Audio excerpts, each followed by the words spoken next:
Mä oon pitkän linjan talouspolitiikan aktivisti, toiminut Atakissa ja TTIP-verkostossa ja haluan sanoa myös oman sanaseni. Meidän hallitus tällä hetkellä kauniilla isänmaallisilla talkoopuheillaan yrittää saada meitä kansalaisia säästötalkoisiin ja vyönkiristyksiin. Ja tämä on todella paksua, kuten kaikki me, jotka täällä torilla tänään olemme. Me tiedämme, että nämä samat jampat on itse sen verran isänmaallisia, että suunnittelee verojaan todella tehokkaasti ja välttelee niitä muun muassa vakuutuskuorien ja muiden erinäisten järjestelyjen kautta.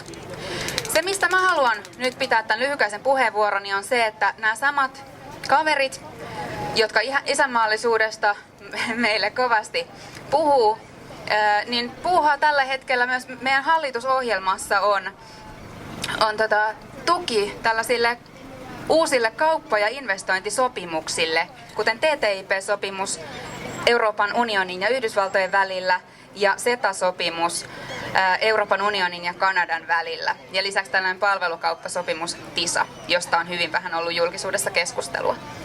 Tällaiset sopimukset, jotka on paitsi valmisteltu täysin epädemokraattisesti ja salassa, niin ne on myös äärimmäisen, paitsi epädemokraattisia, niin ne on myös äärimmäisen tuhoisia. Niin meidän luonnonvarojen, meidän työoikeuksien, laajemmin ihmisoikeuksien kannalta.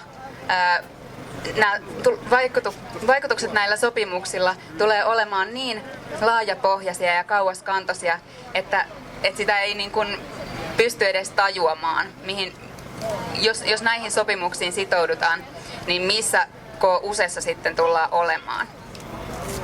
Mutta se, mikä näissä sopimuksissa on ehkä se kaikista vaarallisin elementti, on se, että nämä tulee siirtämään merkittävällä tavalla valtaa kauas pois meistä ihmisistä, joita päätöksenteko koskee.